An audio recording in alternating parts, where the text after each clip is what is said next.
A continuación, pasamos a la siguiente parte del temario.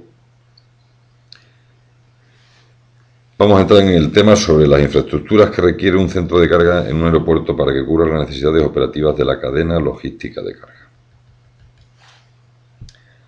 Como hemos comentado en el tema anterior, un centro de carga debe estar contemplado dentro del plan director de un aeropuerto, por lo que la elección para la ubicación de dichas infraestructuras deben estar estratégicamente bien definidas y dimensionadas, dotadas de buenos accesos, grandes zonas para una expansión futura, sin restricciones de ruido para la entrada y salida de aeronaves en operaciones nocturnas, etc. La posibilidad de crecimiento de la zona dedicada a la expansión debe estar contemplada a largo plazo, sobre todo en aquellos aeropuertos importantes o dedicados mayormente a la carga. Como podemos observar en la diapositiva del aeropuerto de Frankfurt, hay dos zonas diseñadas para la carga, una al norte y otra al sur. En esta última, el proyecto de ampliación supone un crecimiento de 27 hectáreas sobre lo actual, lo cual es una superficie considerable para una expansión. Hay que tener en cuenta que este aeropuerto, el de Frankfurt, está en el puesto número 9 del ranking mundial en movimiento de carga con algo más de 2 millones de toneladas anuales, y es el segundo de Europa del de París-Charles de Gaulle. Todo esto a pesar de las restricciones de ruido tan severas a las que está sometido, por lo que podemos asegurar que de no ser así, aún sería más competitivo. Si obtiene estos magníficos resultados es debido a que es uno de los principales hubs de conexiones internacionales a nivel mundial, en la que opera una gran flota de la compañía Lufthansa y va acompañado de la gran potencia económica del país alemán. Por tanto, es fundamental, si queremos que un aeropuerto esté en una posición de liderazgo, que los terrenos donde se defina la ubicación de la zona de carga estén sobradamente dimensionados en base al estudio de mercado y de capacidad-demanda. Bien, pues una vez hecha la introducción pasaremos a definir qué es un centro de carga aérea. Podemos definir como centro de carga aérea a la zona de un aeropuerto donde se hallan las actividades, infraestructuras y servicios relacionados con la mercancía, correo y carga que han de transportarse por vía aérea. Se tiende con frecuencia a mezclar actividades diferentes en las zonas teóricamente designadas para aglutinar una única actividad, que realmente es lo correcto. Nos encontramos a veces almacenes de carga junto a hangares de mantenimiento de aeronaves, y esto en principio no debe ser compatible ni es la situación ideal. En la diapositiva que estamos observando podemos ver lo que es el centro de carga aérea de Madrid-Barajas, con unas zonas bien definidas que más adelante comentaremos. Es fundamental adaptar los edificios a las necesidades de cada aeropuerto, aplicando la fórmula capacidad-demanda y años horizonte, con el fin de no hacer inversiones innecesarias por exceso o por defecto, ya que en cualquiera de los casos repercutirá negativamente en los costes y en los objetivos que nos hayamos fijado para tal proyecto. A la hora de presentar un proyecto para desarrollar un centro de carga aérea o simplemente una terminal de carga, debemos ser conscientes de las necesidades reales y no basarnos sobre suposiciones o pretensiones de influencias externas como puedan ser las de tipo político, sino más bien apoyarnos en entidades empresariales que nos aporten información sobre lo que ellos demandan para llevar a cabo un estudio real, con objetivos alcanzables basados en la ubicación, zona de influencia a nivel territorial, así como el entorno económico e industrial que lo rodea. Aquí podemos observar un ejemplo de estudio capacidad-demanda en el horizonte que nos ayudará a saber, en base a los crecimientos reales o estimados, dónde está el límite de capacidad de las instalaciones antes de que se congestionen y, por tanto, darnos tiempo a planificar con antelación suficiente la ampliación de las mismas antes de la saturación. En cuanto a los edificios, el terminal de carga debe ser funcional y no un edificio de diseño y poco operativo. Para ello es necesario que todos los posibles ocupantes sean consultados por el gestor aeroportuario sobre sus necesidades comunes y de manera individual de las particulares, de tal forma que se evite hacer un almacén tipo para todos, ya que no será igual el edificio para un integrador que para una compañía de handling de terminal. Otra opción viable puede ser entregar la parcela y que cada uno construya en base a sus necesidades operativas. Lo que está claro es que en cualquiera de ambos casos la opinión de los posibles inquilinos en la ubicación, diseño y necesidades debe ser tenida en cuenta antes de proyectarlo sobre el plan director, y al fin y al cabo son los especialistas en la carga, y a pesar de las necesidades particulares de cada uno, todos convergen en la base. Un centro de carga debe estructurarse de la siguiente forma. Una primera línea, a ser posible con comunicación lado tierra, lado aire, para compañías con acceso a zonas restringidas, entre las que podríamos incluir integradores, compañías de handling de terminal o puestos de inspección fronterizo. Una segunda línea para almacenes de figuras como transitarios, agentes de aduana o edificios de servicios generales. Y en algunos casos, una tercera línea dependiendo de la envergadura del aeropuerto para aquellas empresas que directa o indirectamente intervienen en la cadena de transporte. Es conveniente que los viales de entrada en las infraestructuras externas, los viales de entrada a un centro de carga estén completamente separados de los terminales de pasajeros con el fin de no mezclar los flujos de acceso al recinto aeroportuario. Es de suma importancia una correcta urbanización de los terrenos del centro de carga con accesos de doble vía en ambos sentidos para poder absorber el tráfico pesado, así como en calles anchas para los almacenes de segunda. Del mismo modo, debe existir una zona común de estacionamiento para los vehículos de transporte, de forma que puedan hacer esperas en zonas específicas, evitando que se colapsen los almacenes y las vías de acceso y entrada a estos. La situación idónea del estacionamiento es que se encuentre ubicado entre los almacenes de primera y segunda línea, sirviendo así para ambos sectores. En la medida de lo posible, estas zonas de estacionamiento deben contar con un espacio suficiente de maniobra, con buena iluminación para pernoctaciones nocturnas, así como estar dotados de zonas de servicios auxiliares como gasolineras, restauración u hoteles. Es muy conveniente, del mismo modo, entre la primera y la segunda línea, la existencia de un parking público, tanto para clientes como para, fundamentalmente, empleados que desarrollan su actividad laboral en el centro de carga, evitando así los estacionamientos en los viales que dificultan el tránsito de los vehículos de transporte.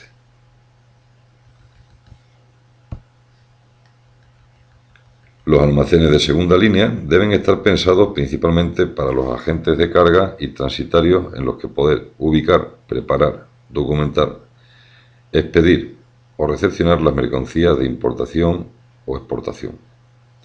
Con ello se consigue reducir los costes, ya que de no ser así, se verían obligados a pagar a terceros por los servicios complementarios que comprenden, entre otros, almacenaje, pesado, etiquetado, paletización, etc.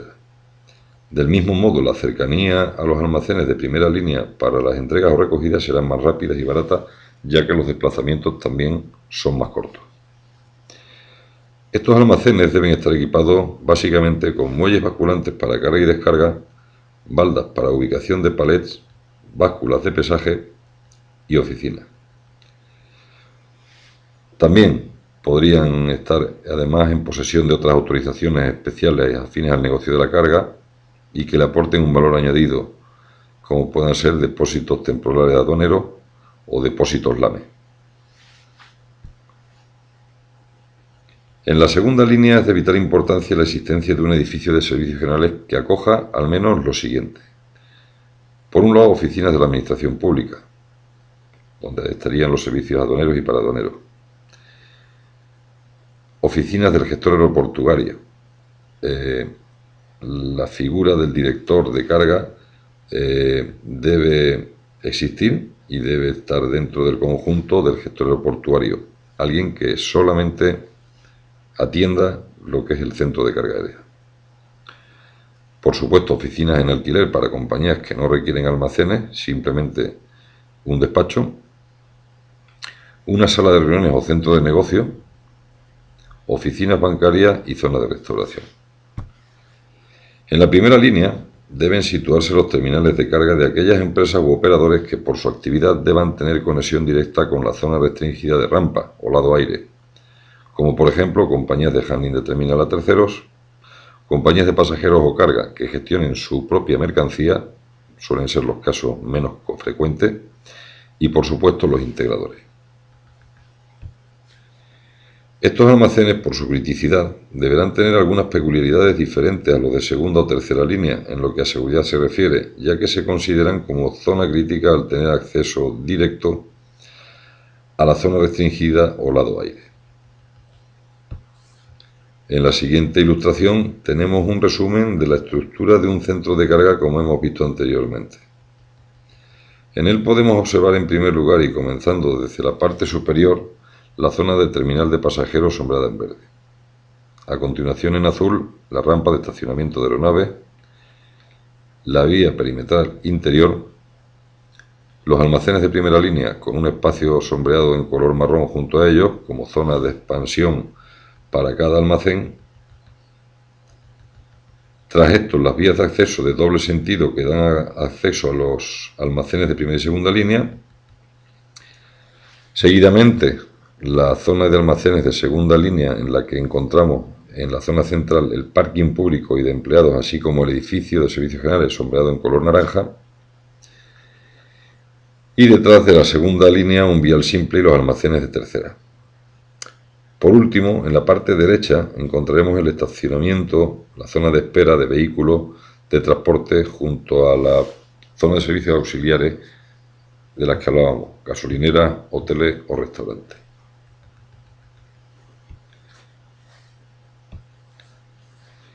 Los terminales en primera línea deben ser diferentes dependiendo del negocio de cada uno de los ocupantes de los mismos, pero en cualquier caso deberán tener unos equipamientos básicos según la siguiente zona: zona exterior, zona interior y lado aire. En la zona exterior debe tener un cerramiento perimetral con la garita de control de acceso, tanto peatonal como para la entrada y salida de vehículos y la identificación de estos. Este control debe estar dotado de vigilancia física permanente y cámaras de seguridad. El edificio también en su zona exterior debe contar con una zona de premuelle para hacer la carga y descarga de las mercancías antes de la entrada al almacén, evitando al mismo tiempo el paso al almacén de personal ajeno a la instalación. Es conveniente que el premuelle tenga una cubierta que resguarde las mercancías de las inclemencias del tiempo, no solamente el calor, sino también la lluvia. Muelle de rodillo. Del mismo modo, en la zona externa del edificio se debe disponer de un muelle de rodillos para la descarga de camiones aéreos, también llamado RFS, el Road Feeder Service, que portan unidades de carga. Esto facilita enormemente la descarga de la mercancía, ya que en muchas ocasiones estas unidades se embarcan directamente en los vuelos, evitando así tener que descargar camiones con mercancía suelta para después construir en ULDs. Puede estar comunicada mediante un cerramiento con el lado aire, para que las unidades de carga que van directamente al avión no tengan que pasar por la zona interior del almacén, siempre y cuando lleguen como mercancía segura. Son elementales los muelles de carga y descarga basculantes y en la medida de lo posible combinados, tanto para camiones como para furgonetas, permitiendo ajustar la caja del vehículo al muelle mediante una plataforma para una carga y descarga rápida y segura. En el caso del almacén de un integrador, predominarán evidentemente los muelles para furgonetas frente a los de los camiones, ya que se ajustan más a sus requerimientos operativos. Por último, y en la zona exterior, debe designarse un área antes de la salida del recinto para una báscula de vehículos que permita el pesaje de estos una vez cargados, para así asegurar que está dentro de los límites de la LIGAD, según la normativa que debe cumplir tanto el conductor como el cargador, evitando así sanciones por sobrecarga en caso de controles externos.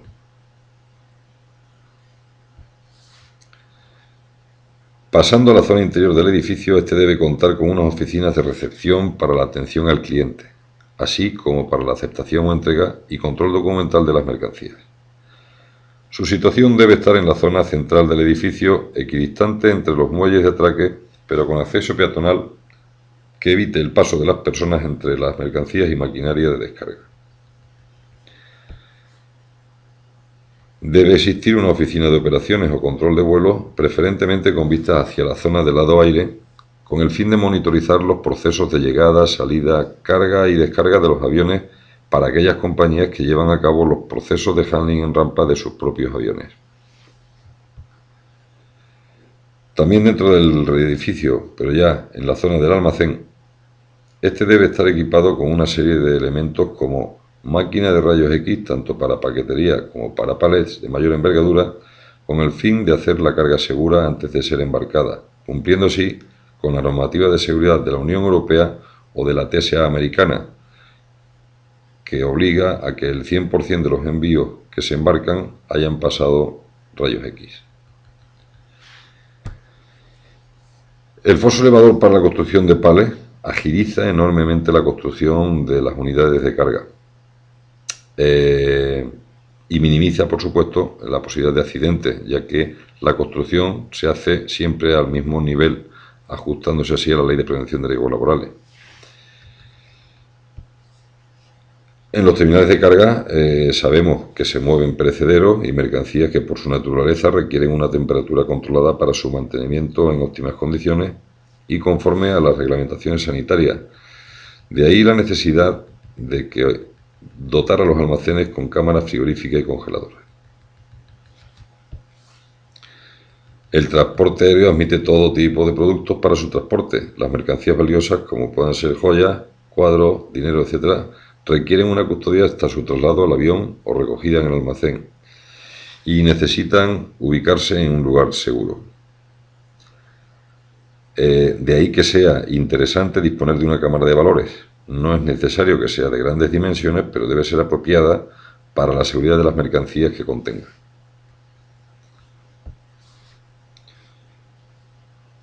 Por supuesto, todo almacén requiere de baldas para la ubicación de mercancías paletizadas, de tal forma que no ocupen espacio en la superficie del almacén, ganando ese espacio en altura, espacio que de lo contrario estaría perdido.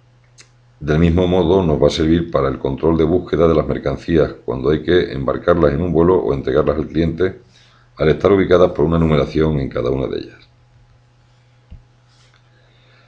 La gran mayoría de los aviones hoy día, tanto mixtos como cargueros, llevan la mercancía en su bodega en unidades de carga. Ya no se estila llevar mercancía a granel.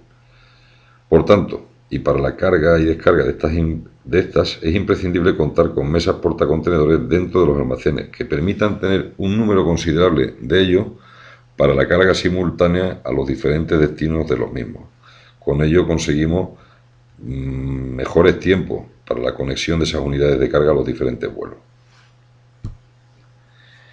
Una vez cargadas esas unidades de carga y listas para su embarque en los vuelos, estas deben ser pesadas previamente para la confección de la hoja de carga del avión. Con ello conseguimos rapidez, ya que evita pesar las mercancías sueltas. En muchos casos estas básculas van conectadas directamente al programa que confecciona la carga y centrado del avión, haciendo aún más rápida la operación. Como apuntábamos anteriormente, el transporte aéreo acepta todo tipo de mercancías. Entre ellas tienen un tratamiento muy especial por su criticidad las mercancías peligrosas.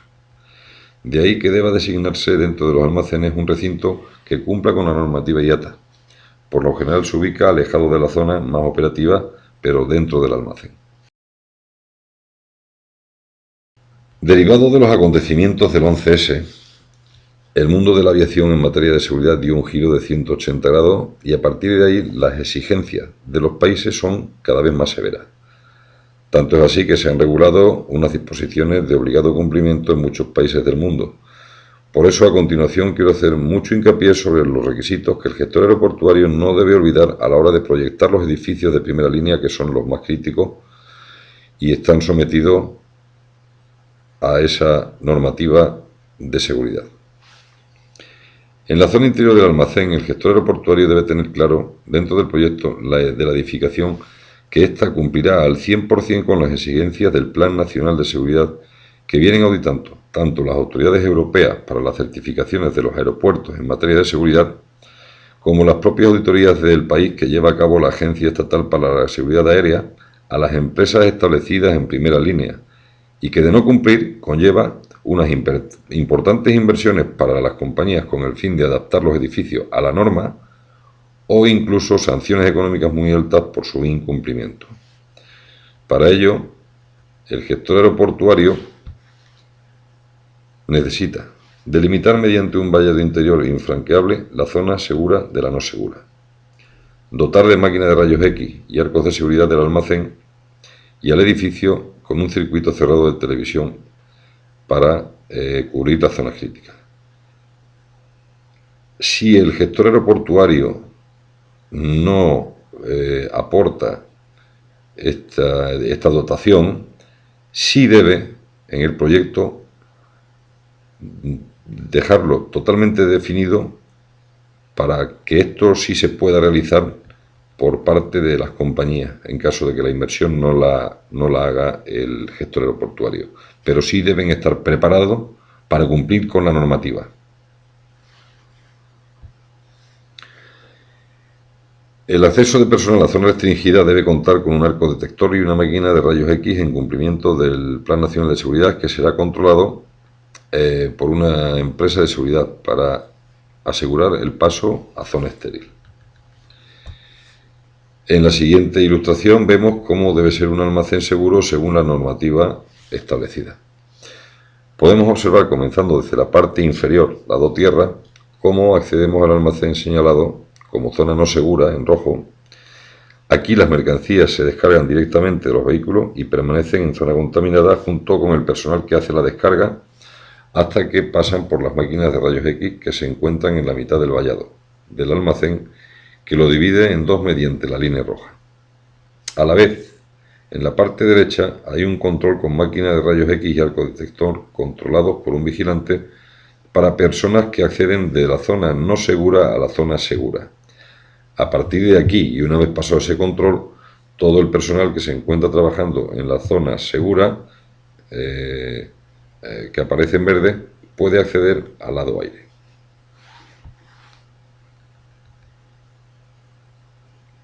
Para terminar, veremos la última zona de los almacenes de primera línea, que sería el lado aire o la rampa. Estos almacenes es conveniente que tengan un recinto perimetral cerrado en lado aire, con acceso directo a rampa, con espacio suficiente para estocaje de unidades de carga y zona de maniobra con carros portacontenedores y tractores para la carga de estas en las operaciones de llegada y salida a y desde el almacén. Este recinto debe lindar con las vías de servicio que dan acceso a la zona de estacionamiento de equipos, así como a las del parking de los aviones cargueros puros.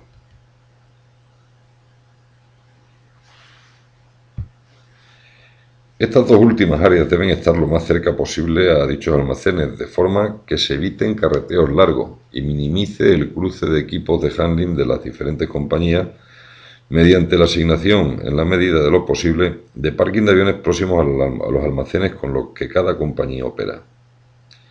Esto permitirá a su vez más rapidez en los procesos de carga y descarga de los aviones y, por tanto, la disponibilidad de menos tiempo de la mercancía para la salida y la llegada. La zona de parking para los aviones cargueros debe contemplar estacionamientos para aeronaves de fuselaje ancho, con mayor separación entre ellos, ya que, como vimos al comienzo, los equipos de tierra que dan apoyo al handling son de grandes dimensiones. Necesitan una amplia zona de maniobra y en algunos casos requieren de medios auxiliares externos como grúas, por lo que la ocupación alrededor del perímetro que rodea el avión es densa. Continuando con la zona de parking de los aviones, es muy conveniente que los stands puedan tener salida autónoma, para evitar el uso del pushback. Por un lado, vamos a reducir las maniobras críticas, así como demoras en los tiempos de salida y llegada, sumado además el alto coste del equipo remolcador, que se le ahorraría evidentemente en este caso la compañía handling. Para ello, la salida en autónomo hará que las vías perimetrales que colindan con esas zonas de parking deban estar dotadas de barreras antichorro. Por último, cada estacionamiento debería estar dotado con una red de hidrantes que permitan agilizar el repostaje de los aviones. Debemos tener en cuenta que los grandes cargueros requieren unas cantidades de combustible considerables, sobre todo para saltos intercontinentales que requieren en algunos casos más de un camión cisterna para su repostaje.